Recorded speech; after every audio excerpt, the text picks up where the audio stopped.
Barkha Dutt in conversation with Major General Vikram Dev Dogra.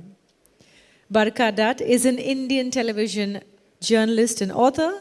She was a part of NDTV's team for 21 years. She's won many national and international awards, including the Padma Shri, India's fourth highest civilian honor. At NDTV, Barkha Dutt was the host of the weekly award-winning talk show, We the People, as well as the daily primetime show, The Buck Stops Here. Her reporting of the Kargil conflict in 1999, including an interview with Captain Vikram Batra, brought her to prominence in India, and she has since covered conflicts in Kashmir, Pakistan, Afghanistan, and Iraq. Barkha has written many columns for national and international newspapers. So, without further ado, can we please have a round of applause for Barkha Dutt?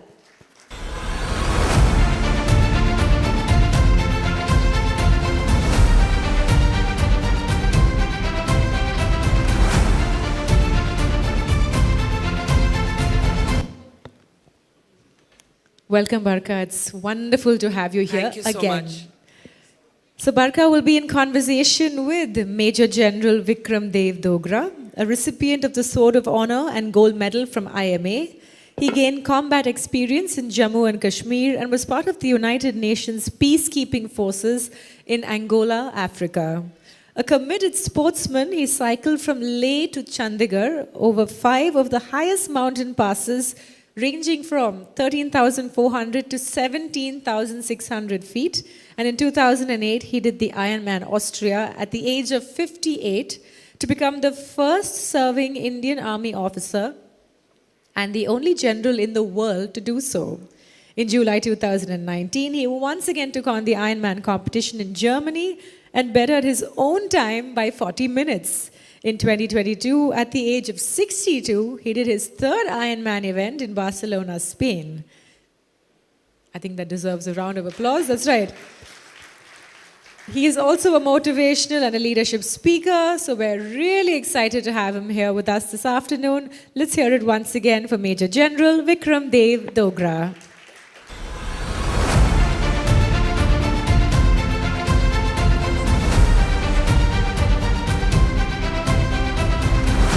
Barkha, over to you. Good afternoon, everyone, and it's a pleasure and an honor to be in conversation with General Dogra this morning. Before I start, I know there are many distinguished military veterans in the audience. One of them is on stage. Colonel David himself has been, of course, a distinguished army officer, and there are many other generals. And I just want to take this moment to offer our salutations to the families of those who have lost their lives in the Anantnag attack in Kashmir. And I think if we look at our conversations today with that backdrop, perhaps we will better appreciate the kind of wellness, physical and mental, that is asked of soldiers, that is in a category all by itself. So I just wanted to underline that context this morning before we got talking, sir. Sir, I think of a soldier in the middle of an encounter. And I think, what does wellness mean to him? What is wellness, physical, mental, are the two really separate, mean to an officer who has to lead his men into battle? The battle can be insurgency, as we're seeing right now in Kashmir. The battle can be war, as we've seen in Kargil, or the battle can be a covert operation, as we saw with the surgical strikes or the Balakot strikes. What does wellness mean to a soldier? Because what it means to us regular folk is a very different thing. But here, life and death actually hangs on the idea of wellness. Well, I think wellness to a soldier, especially when he's in combat or preparing for combat, is essentially the wellness or the well-being of himself and his comrades. And survival is important because you don't go to battle to die, you go to battle to kill the enemy. And that, I think, is in the forefront when you train, and is the motivating factor when you actually go into combat. You go to die. That defines the idea of being well enough to take on your adversary in a very different way than it does for civilians. No, what I meant was you don't go to die. You go to kill, rather. You go to kill. You don't go to die, you go to kill. You go to kill. And therefore you have to be mentally and physically robust and well trained And that camaraderie with your, the people with whom you're going into combat, spirit de corps, that has to be so good that you should be able to achieve your aim without losses. Yeah, I was seeing today at the funeral of Colonel Manpreet, 45 of his course mates were there at that funeral, and that camaraderie you speak about is at the core, I think, of one of the wellness principles in a soldier's life. Let's talk about you. 58, when some people in other walks of life are hanging up their boots, you're completing an Ironman. Being, as was already mentioned, the first serving army officer in the world to do so. Can you explain to our audience, some of whom may not know what an Ironman actually entails? Of course, it's 3 consecutive sporting activities, and it involves cycling, swimming, and running. But when I say it like that, I don't think a lot of people understand what it actually means. And I want to get into how you trained for it. But first, I think you have to explain to people here what it took from you and what you actually had to do. Okay, the Ironman is the most grueling one-day endurance event in the world. And like she brought out, it's a triathlon consisting of 3 disciplines. You have to first swim. Yes. And you have to swim 3.8 kilometers, which is either in the ocean or in a lake, depending upon which place you're participating. Thereafter, you have to cycle 180 kilometers and then do a full marathon of 42.2 kilometers. And all these are back-to-back in a single day to be completed within 16 or 17 hours, depending in which country and which location you're doing this event. Extraordinary. I think that deserves a round of louder applause. Can we really show the general some love here? Come on, let's have a louder round of applause there. You said it was grueling to train for it. And you also used this phrase, mind over matter, in many of your talks. How does mind over matter work when it comes to physical wellness? Well, only if you can dream it, can you achieve it. And if your mind says no, then your body is not going to say yes. So your mind never said no to you? Well, my mind kept saying no all the while. And therefore, you have to use techniques to keep yourself motivated and keep yourself... I trapped myself in a way by using some of these techniques so that I don't quit. But the mind is always wanting to quit. But going back to your question, it's mind over matter. If you were to tell people today, just now, let's go for a 10-kilometer run, then most of them would say, no, we can't do it. But if you can say, I can do it, you will attempt. You may not be able to complete it. But then if you train, you will be able to complete it. And that's why I say it's mind over matter. And when you were training for the Ironman, this is Delhi, it's polluted, you're a serving army officer, you have other more important things to do in your day job, and you end up training at night. You're cycling for your training from 2 a.m. to 9 a.m. Tell us about that. Well, it was the motivation behind what I was doing. I was doing it for it was a personal mission. Why was it so important to you? That's a long story, but... Tell us, we have time. Yeah, okay. So, as was brought out in the introduction, when I passed out of the IMA, I was on the top of my course. I had got the gold medal, the Sword of Honor, and during my career also, I did 8 courses of instruction. I topped 5 of them. I got an alpha grading in all of them. I had an excellent command as a CO, as a brigade commander, as a div commander. And somewhere, I felt that now I'm sitting ready for being approved to the next rank. I was riding a high horse in life. And the mistake I made was I wasn't prepared for failure. I was so confident of myself, or I can say overconfident. And then when the results came out, my name wasn't there. And that hit me badly. I took it upon myself, feeling that somewhere I had let myself down. I started to hibernate. I felt humiliated. I felt I'd let my family down. And so I got into this zone, which I would say was close to, you can say, being depressed. I wouldn't meet people. I would avoid meeting people. I was wondering what would they be saying about me, because how people talk, that this guy thought he was bigger than life, and there he is, he's a failure now. And then this carried on for about almost a year, in which time I started feeling a lack of self-esteem. I thought there's something wrong with me. That's why I was not approved. And but when this year was going on, I felt I needed to come out of this. And the only way I realized I could come out of it was if I took on a different path, something which I could do for myself to convince myself that there's nothing wrong with me. And then, I can take on any challenge that came to me. So I started searching for something difficult, something tough, and I came upon this event called the Ironman. And when I saw the distances, as people would have also, thought when they heard the distances, I thought this is impossible to do. And if I can do it, then I would prove to myself I'm okay. And so I started training for this. And I never told the army that I'm going for this because I trained on my own. And that's why I was doing it at times after getting back from my work, because that was the only time available for me to train. Yeah. Well, thank you for sharing that, because I think not too many people are so candid about their moments of failure. Everybody wants to talk about success. Nobody wants to talk about their low points.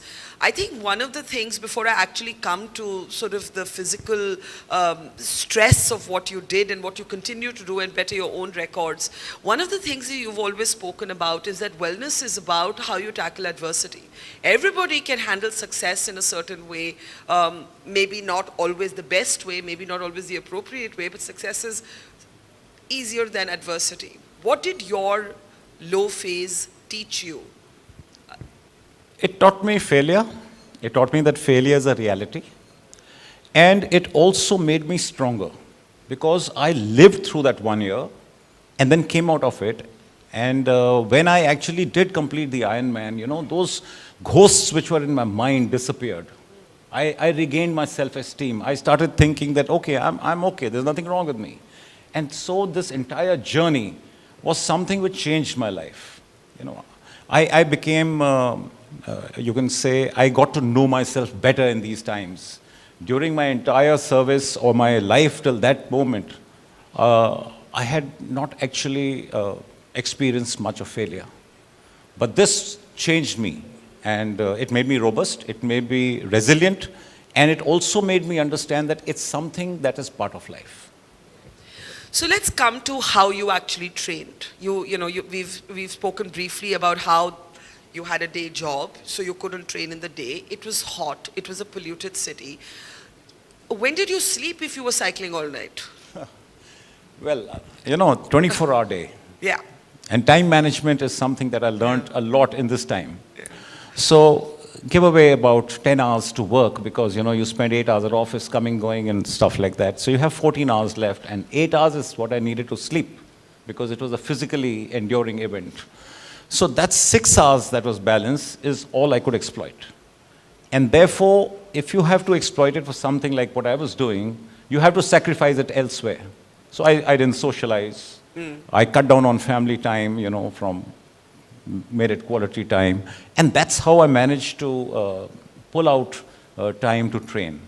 And per force, I had to train after office hours because I couldn't tell my office guys, listen, I'm off on a mission to start going for training for running or cycling and stuff. So I would come back, change, and run from 7 to 10 at night. Amazing. Because that was it was a good time to run. Delhi cools off at that time. Yeah. And I used to run around army headquarters because by then everybody's gone home. So there's no traffic out there. Yeah. So I did that thrice a week, and twice a week I would swim at the same time. Now, you said you were in this mental funk, you were sort of depressed before you started on this mission to do the Ironman. Once you started this strenuous physical exercise, what impact did it have on your mental state? Was it an immediate impact, or did you have to do and complete the Ironman before you felt mentally better? Well, it was a very strange feeling that the more I trained and the more my body hurt, the better I felt. So I can't say that it cured me overnight or something, but yes, surely it helped me because, when you do physical activity, the endorphins, The serotonin. yeah, they make you feel happy. They're released. So that kind of happiness does come about, but the root problem got over only after I completed it. So my situation started improving, But I had to still go through it, and that was one of the motivational factors that kept me going. Now you came to the Ironman as a serving army officer, as a soldier who has seen conflict, life and death situations, challenging situations, war zones, insurgency. How did that shape your approach to the training for the Ironman? So, when you're training for something difficult, discipline is a very important aspect. If I was swimming and running at night or cycling at night, it wouldn't have been possible if I didn't have the self-discipline. And army taught me self-discipline. So these situations that we go through in the army, either during our training or during the various postings that we go through, or the conflict situations that you are privy to, that helps you understand what self-discipline is. And that self-discipline is what sees you through any difficult situation. Was the Ironman tougher than being a soldier? I think both are tough, but in their own domains.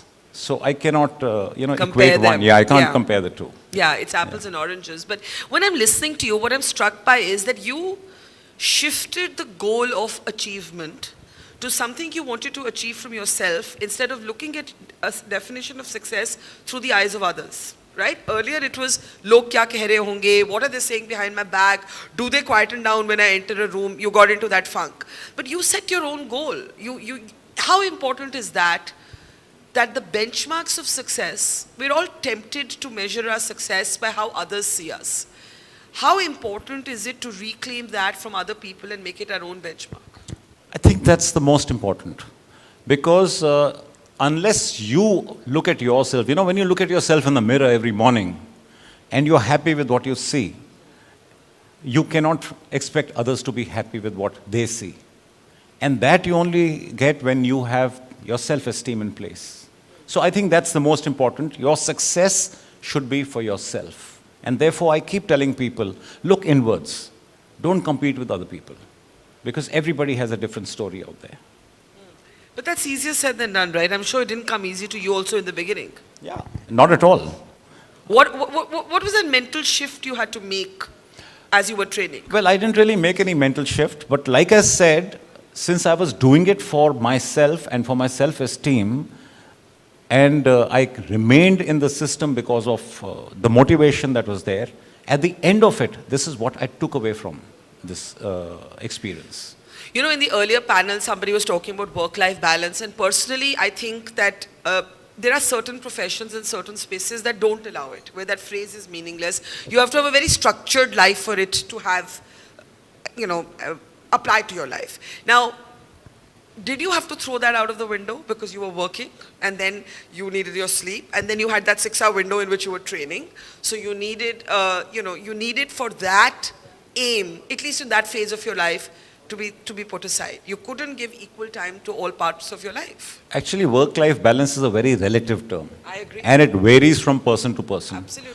And so maybe it is determined by what you are seeking in life. Right. And therefore, at that moment, my search was for my self-esteem, and I told you, I sacrificed social life. I trained 18 months, I never partied. My friends... You didn't go out for one evening with your pals, with your buddies? No, I didn't. I couldn't. And people thought I was arrogant, and he's got attitude, he's refusing our, invites and stuff like that. So people don't appreciate that you're on a mission. Yeah. I told them I'm training. It didn't make any sense to them. So that was something I had to do, that sacrifice. And like I also mentioned, family time, maybe social media, and so much more that we do every day, which can actually be truncated or actually completely cut off to achieve what you want. So therefore, that time management, I said, is a very important issue. So when we talk about intense physical exercise, there is something in it that asks you to be solitary, right? You're with yourself when you're running those 40-odd kilometers, when you're cycling, 180. I mean, I'm just like feeling faint thinking of it.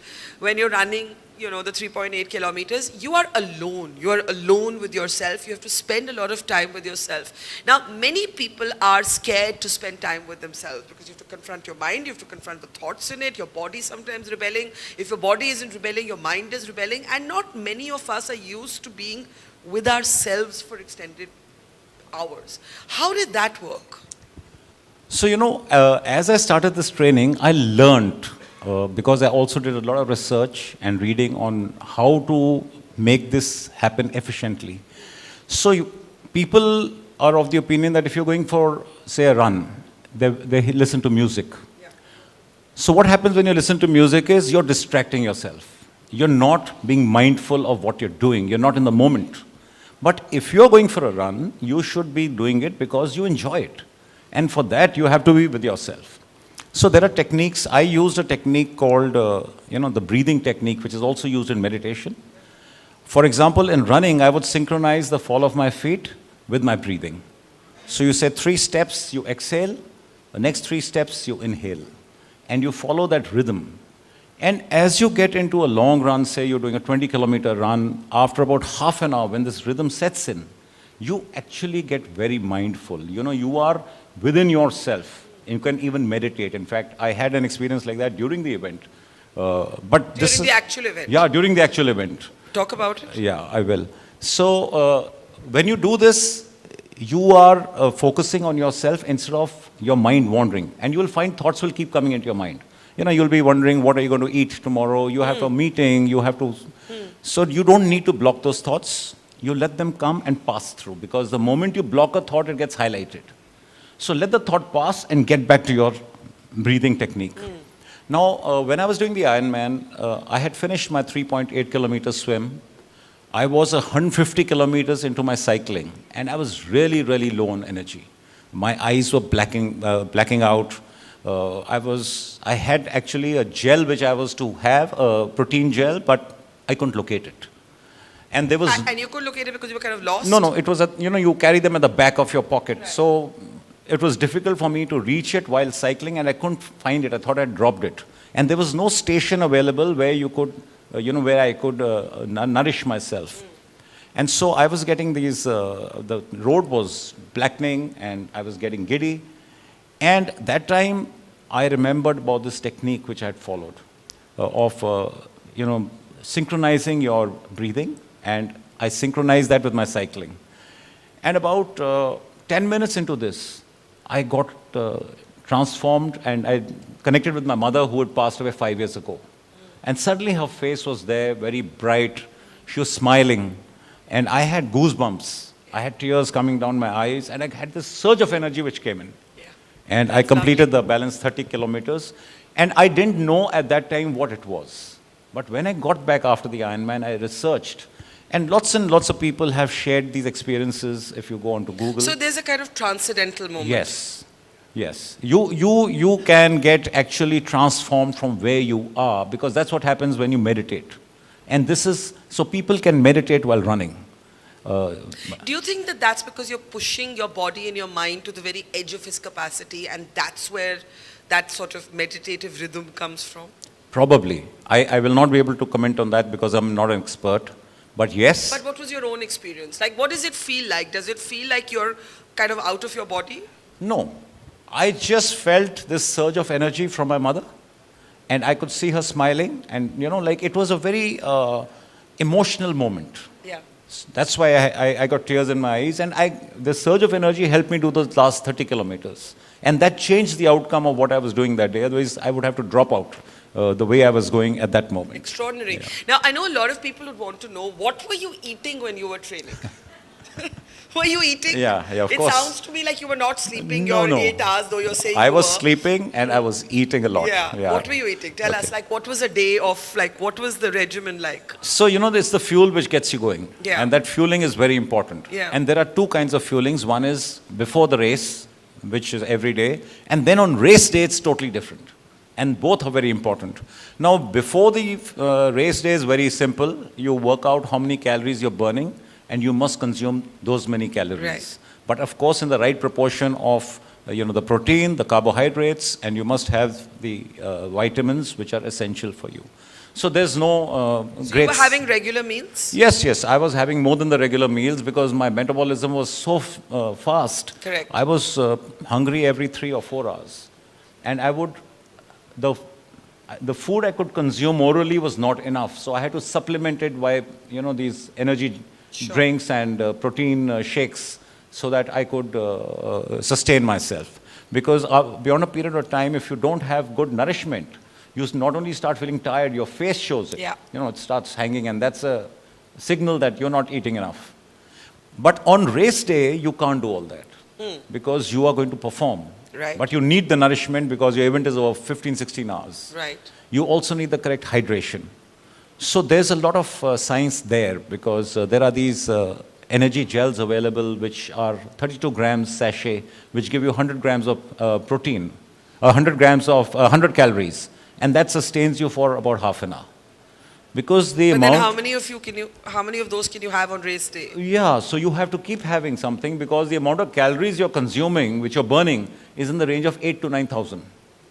And all you can ingest is only 240 calories per hour.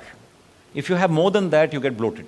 Right. And then you get nauseous. Right. So that's the kind of balance you have to retain. And the shortfall of these calories that you're taking and burning gets covered by the kind of training you've done. So if your body has got used to training, only then you'll be able to sustain.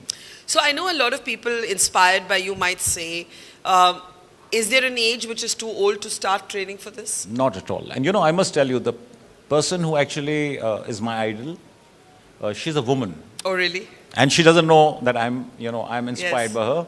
So I must tell you about her. She's a nun in the United States. Okay. And at the age of 52, at 48, she was introduced into running by a priest. At 52, she did her first Ironman. Wow. And thereafter, she has done it 40 times. 40 times. And is she still a nun also? Yes. So if you go on to YouTube and type Iron Nun, Yeah. you will find her there, Sister Madonna. She was the face of Nike at 86, Wow. and now today she's 90. So you're talking about 58 or 62. Here is a living example. But you were a soldier, so you were reasonably fit anyway. To people in this hall who might say, okay, listen, I want to do this too, what would Anybody you say? can do it. Anybody out here can do it, provided. The catch is you have to train. You must train. And once you train, you'll be able to do it. Now, one of the things you've always urged people to do is to seek the new. Try something new and move yourself out of your comfort zone. But a lot of people are scared of risk. They hold on to the status quo. Why is it so important to push yourself out of your comfort zone? See, comfort zone, as the word says itself, is something that you do on a daily basis. And the moment you need to achieve something higher in life or something different, you have to move out of your comfort zone. And one of the reasons why people don't succeed in life is because our hesitation to move out of our comfort zone, even when we know that doing so is good for us. You know, we want status quo. Yeah. We want the things It's that comfortable, we are. it's absolutely. familiar. Yeah. Absolutely. So that's why I think it's very essential, whatever field you're in. It's not only about the physical part I'm talking of, in your daily lives, everywhere. But it's not for everyone, right? A lot of people are very play it safe kind of people. No, I think everybody can do it. Probably the adequate amount of motivation may not be there. The motivation might be lacking, or they're not aware as to how they can also push themselves to get out of the comfort Let zone. me ask you this. If you hadn't gone into that mental funk, if your self-esteem hadn't been shattered, do you think you would have ever been an Ironman achiever? Maybe not. Maybe not.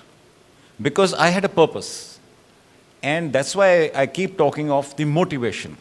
You need to have that goal which you must set for yourself, whatever be the reason and whatever be the goal. But goal setting is a good way to remain motivated. And for me, it was this.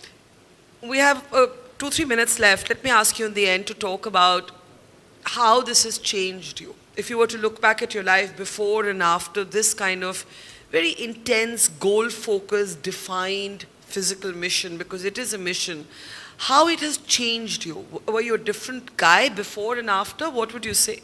Well, maybe it's made me more humble. I used to come across as a very arrogant guy. Were you arrogant, you think? I never thought so. People did. So maybe that was one change which came about. But people also judge confident people too easily. Maybe. So, but since you asked me the Yeah, question, sure. so I'm giving you the answer. Sure.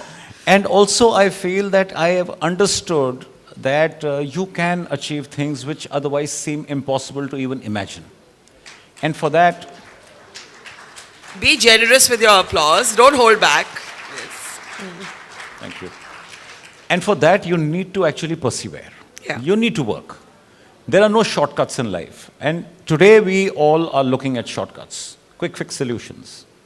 And this is what I actually think, this is the way I think I've changed.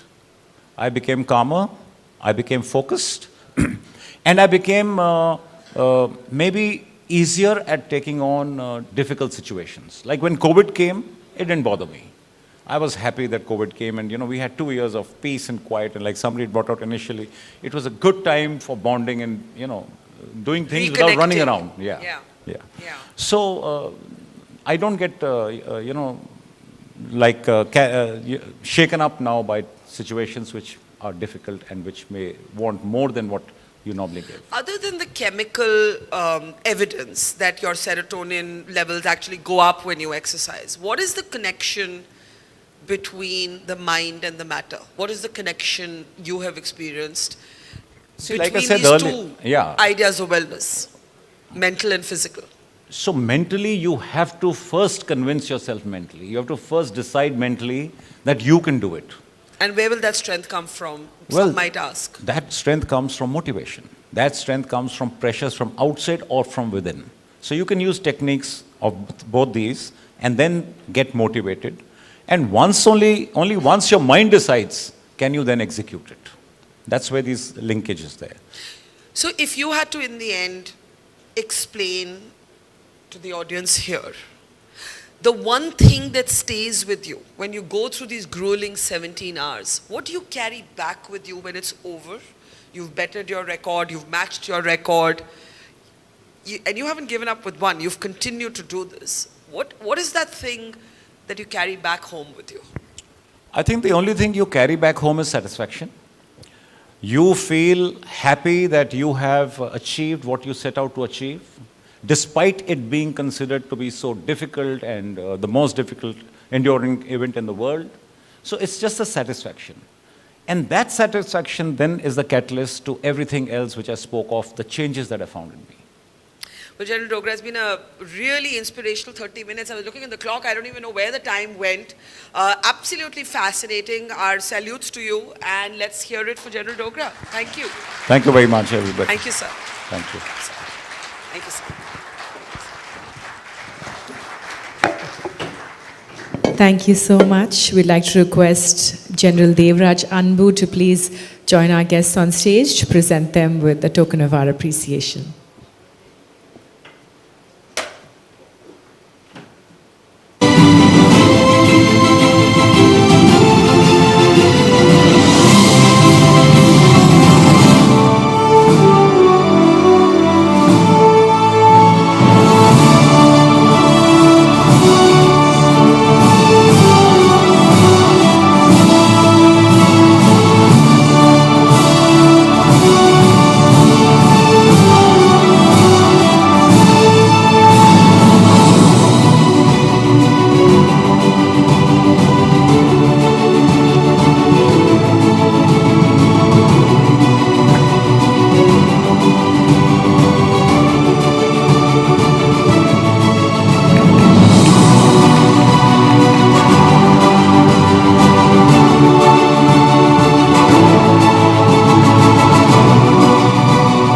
Thank you so much. That was an interesting session, and